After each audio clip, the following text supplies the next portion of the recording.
সুপ্রিয় শিক্ষার্থীবৃন্দ, আশা করি তোমরা সবাই ভালো আছো। তোমাদের সবাইকে স্বাগতম জানাচ্ছি দৈনিক পড়াশোনার রুটিন বিষয়ক একটি গুরুত্বপূর্ণ ক্লাসে। আজকের ক্লাসে তোমরা দৈনিক কিভাবে পড়াশোনা করবা, কতক্ষণ পড়াশোনা করবা, কিভাবে পড়াশোনা করবা এবং অন্যান্য কাজ কখন কিভাবে করবা সেই বিষয়ে বিস্তারিত আলোচনা করব। এবং আজকের ক্লাসে আমি তোমাদেরকে একটি মডেল রুটিন দিয়ে দেব। এই রুটিনটি অনুসরণ করে তুমি তোমার কাঙ্ক্ষিত ফলাফল অর্জন করতে পারবা, এই বিশ্বাস রাখছি যে তোমরা তোমাদের প্রস্তুতিকে এবার একদম চূড়ান্ত পর্যায়ে নিয়ে যেতে পারবা এবং তোমার পরীক্ষার প্রস্তুতি এবার কমপ্লিট হবেই, এই প্রত্যাশা, এই দৃঢ় প্রত্যয় ব্যক্ত করেই আজকের ক্লাসটি শুরু করছি। চলো শুরু করা যাক। প্রিয় শিক্ষার্থীরা, একটু লক্ষ্য করো, এখানে দেখা যাচ্ছে যে এবার তোমার পরীক্ষার প্রস্তুতি কমপ্লিট হবেই। দৈনিক পড়ার রুটিন অনুসারে পড়াশোনা করো এবং এ প্লাস নিশ্চিত করো।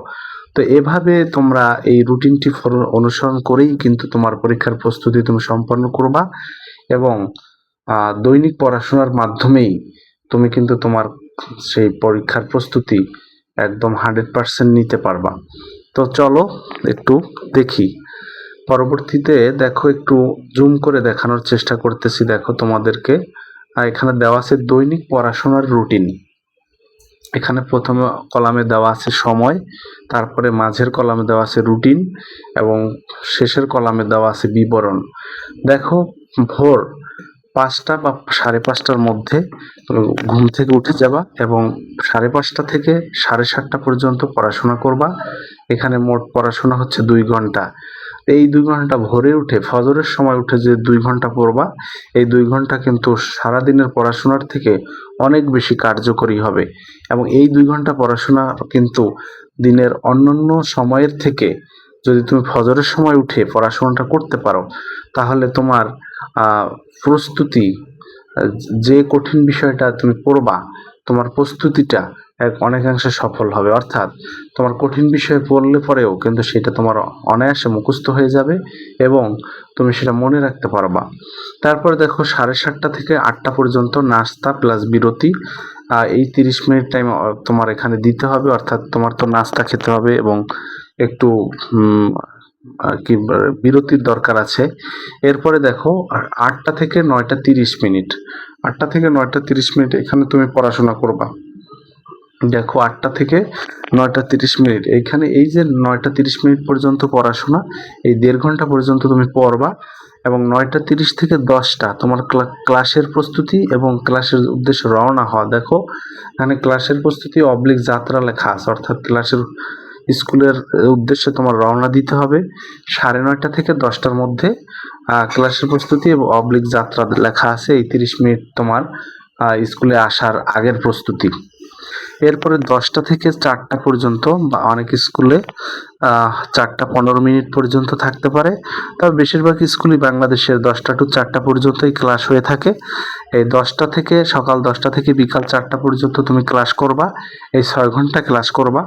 এই 6 ঘন্টা ক্লাস করার পরে 4টা থেকে 4টা 20 মিনিটের মধ্যে বাসায় চলে এসে বিশ্রাম নিবা। 4টা থেকে 4টা 20 মিনিট এখানে তুমি কি করবা, বিশ্রাম নিবা এবং 20 মিনিট বিশ্রাম নিবা আসার পরে, এবং 4টা 20 মিনিট থেকে 4টা 45 মিনিট পর্যন্ত তুমি পড়বা। অর্থাৎ 25 মিনিট বই পড়বা, 25 মিনিট পড়াশোনা করবা। তাহলে 4টা 20 মিনিট থেকে 4টা 45 মিনিট পর্যন্ত পড়বা এবং 4টা 45 মিনিট থেকে 5টা পর্যন্ত যে টাইমটা, এই 15 মিনিট সময় তুমি আসরের নামাজ পড়বা এবং অন্যান্য ধর্মাবলম্বী যারা আছো তারা তাদের সন্ধ্যার প্রার্থনাটা করে নিতে পারো। এরপরে দেখো, 5টা থেকে 6টা 20 মিনিট, 5টা থেকে 6টা 20 মিনিট তুমি পড়াশোনা করবা। এখানে হচ্ছে 5টা থেকে 6টা 20 মিনিট কিন্তু 1 ঘন্টা 20 মিনিট, এই 1 ঘন্টা 20 মিনিট পড়াশোনা করবা এবং 6টা 20 মিনিট থেকে 6টা 50 মিনিট, এই 6টা 50 মিনিট যে সময়টা, অর্থাৎ 30 মিনিট টাইমটা মাগরিব প্লাস বিরতি। 6টা 20 মিনিট থেকে 6টা 50 মিনিট, এই মাগরিব প্লাস বিরতি, এই টাইমটায়, এই 30 মিনিট সময় কিন্তু তুমি তোমার মাগরিবের নামাজটা পড়ে নিবে এবং একটু বিরতিতে থাকবে, একটু বিশ্রামে থাকবে, বিরতিতে থাকবে এবং অন্যান্য ধর্মাবলম্বী যারা আছো তোমাদের সন্ধ্যার যে প্রার্থনাটা 6টা 20 মিনিট থেকে 6টা 50 মিনিট, এই টাইমের মধ্যে অবশ্যই সন্ধ্যাকালীন প্রার্থনাটা করে নিবা। তারপরে হচ্ছে 6টা 50 মিনিট থেকে 8টা 20 মিনিট পর্যন্ত পড়াশোনা করবা। 6টা 50 মিনিট থেকে 8টা 20 মিনিট পর্যন্ত 1.5 ঘন্টা হয়, এই 1.5 ঘন্টা পড়াশোনা করবা। এবং 8টা 20 মিনিট থেকে 8টা 50 মিনিট পর্যন্ত এখানে দেখো যারা মুসলমান ধর্মাবলম্বী রয়েছে তাদের এশার নামাজ থাকবে, এই নামাজটা পড়ে নিবা এবং কিছুটা বিরতিতে থাকবা, এই 30 মিনিট টাইমটা বিরতিতে থাকবা। এবং অন্যান্য ধর্মাবলম্বী যারা আছো তাদের এই টাইমটা তোমরা বিরতিতে থাকতে পারো। তারপর হচ্ছে 8টা 50 থেকে 10টা 50 মিনিট পর্যন্ত পড়াশোনা, এখানে 2 ঘন্টা পড়াশোনা করবা। এই যে 8টা 50 থেকে 10টা 50 মিনিট, এই টাইমটা কিন্তু ইফেক্টিভ টাইম, এই টাইমটায় তুমি একদম মনোযোগ দিয়ে ভালোভাবে পড়াশোনা করবা 2 ঘন্টা সময়। এবং 10টা 50 থেকে 11টা পর্যন্ত বিরতিতে থাকবা 10 মিনিট। 10টা 50 এখানে দেখো 10টা 50 মিনিট থেকে 11টা, অর্থাৎ এই 10 মিনিট সময় তুমি বিরতি নেবা। এবং এই 10 মিনিট সময় বিরতিতে তুমি একটু চা কফি থাকলে খেয়ে নিতে পারো, একটু পানি টানি খেয়ে নিতে পারো, এটা বিরতি থাকবে। এবং 11টা থেকে 11টা 30 মিনিট পর্যন্ত এই যে 30 মিনিট টাইম, এইটা তুমি রিভিশন দিবা, অর্থাৎ তুমি যা পড়লা সে কিছু অংশ রিভিশন দিলা। তো এভাবে পড়লে কিন্তু তোমার মোটামুটি পড়াশোনা হয়ে যাচ্ছে। এখানে দেখো একটু নিচে লেখা আছে 50 মিনিট পড়া এবং 10 মিনিট বিরতি, এই পদ্ধতি ব্যবহার করলে সহজ হবে। অর্থাৎ তুমি একটানা 50 মিনিট পড়বা, একটানা 50 মিনিট পড়ার পরে 10 মিনিট ব্রেক নিবা, এরপরে 10 মিনিট ব্রেক নিয়ে আবার শুরু করবা। এভাবে পড়লে তোমার পড়া সহজে হয়ে যাবে, সহজ হবে। চাইলে এই রুটিনটা তুমি তোমার নিজের মতো করেও সাজিয়ে নিতে পারো, কারণ এই রুটিনটা তো সবার সুবিধা মতো হবে না। তো এই রুটিনটা তোমরা চাইলে কি করতে পারো, নিজেদের মতো করে সাজিয়ে নিতে পারো। নিজের মতো করে যদি সাজিয়ে নাও, যেখানে সংযোজন বিয়োজন করে নিতে পারো। কারো হয়তো একটা জিনিস পড়তে পড়ার সময় বেশি পাবে, কারো কম পাবে, বা কেউ একটু রাত্রের খাবারটা খাওয়ার সময় নিতে পারো। হ্যাঁ, তো এইখানে এই যে 8টা 20 থেকে 8টা 50, এখানে এশা প্লাস বিরতি, এই যে 30 মিনিট, এখানে নামাজ পড়া এবং খাওয়া, এই টাইমটা এখানে ইউজ করে নিবা। তো এরকম তোমাদের ইচ্ছা, তোমাদের সুবিধা মতো তোমরা এই রুটিনটা সংযোজন বিয়োজন করে নিতে পারো, বা এই রুটিনটা নিজের মতো করে সাজিয়ে নাও। তবে এইভাবে ফরম্যাটটা ঠিক রেখে তুমি তোমার রুটিনটা তৈরি করো। এইভাবে রুটিনটা তৈরি করলে হবে কি, তোমার পরীক্ষার প্রস্তুতি নেওয়াটা অনেক সহজ হবে এবং দৈনিক পড়াশোনাটা তোমার ঠিকভাবে হবে। আর দৈনিক পড়াশোনা যদি তোমার ঠিকভাবে তুমি না করো, একদিন পড়লা আর একদিন পড়লা না, একদিন ঘুরলা, একদিন 1 ঘন্টা পড়লা, একদিন 2 ঘন্টা পড়লা, একদিন মোটেও পড়লা না, এইভাবে কিন্তু তোমার পরীক্ষার ফলাফল ভালো হবে না। তাই এই দৈনিক একটা পড়াশোনার রুটিন থাকবে, এই মডেলটি অনুসরণ করতে পারো। এই মডেল অনুসরণ করলে তুমি তোমার পরীক্ষার প্রস্তুতি এবং সহজভাবে নিতে পারো। দেখো আমি একটু জুমটা কমিয়ে তোমাদের জন্য স্ক্রিনের উপর স্থির করে রাখলাম, যাতে তোমরা স্ক্রিনশট নিয়ে নিতে পারো। এবং এইভাবে এই ফরম্যাট অনুসরণ করে তুমি তোমার মতো করে তোমার নিজের রুটিনটা নিজের মতো সাজিয়ে নাও, এবং সাজিয়ে তোমার পড়ার টেবিলের সামনে সুন্দর করে টানিয়ে দাও, এবং সেইভাবে তুমি পড়াশোনা করতে থাকো।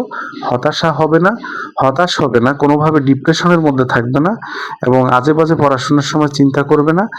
মোবাইল ফোন যখন দেখবে তখন নির্দিষ্ট সময়েই দেখো, পড়ার মধ্যে একটু মোবাইল দেখলা, একটু পড়লা, একটু মোবাইল দেখলে একটু পড়লা, তাহলে তোমার পড়াশোনার মনোযোগ নষ্ট হবে। তাই তোমাদের প্রতি আমার পরামর্শ থাকবে যে তোমরা পড়ার মধ্যে মধ্যে মোবাইল বের করে দেখবে না। যখন তোমাদের পড়ার সময় তখন পড়াশোনাই করবা, যখন বিরতি তখন একটু মোবাইল দেখতে পারো। আর তোমাদের যখন বিশ্রামের টাইম তখন বিশ্রাম করো, যখন স্কুলের টাইম তখন স্কুলে যাও, কখন স্কুলে যাওয়ার প্রস্তুতি 30 মিনিট, সেই 30 মিনিটে প্রস্তুতি নাও। এইভাবে ফলো করে তুমি তোমার পড়াশোনাটা চালিয়ে যাও। দৈনিক পড়াশোনার রুটিনটা আমি তোমাদেরকে একটা মডেল তৈরি করে দিলাম। তো এইভাবে অনুসরণ করে তোমরা তোমাদের কাজ চালিয়ে যেতে থাকো, এবং তোমাদের এই রুটিন অনুসারে পড়াশোনা করার মাধ্যমে তোমরা এ প্লাস তোমাদের নিশ্চিত করে নাও। আশা করি সবাই তোমরা এ প্লাস পাবা, এই বিশ্বাস রাখছি, এই প্রত্যাশা রাখছি, এবং তোমাদের সবার প্রস্তুতি এবার কমপ্লিট হবে সেই প্রত্যাশা রেখে আজকের ক্লাসটি এখানেই শেষ করে দিচ্ছি। সবাইকে এতক্ষণ সাথে থাকার জন্য আন্তরিকভাবে ধন্যবাদ জানাচ্ছি। ধন্যবাদ সবাইকে।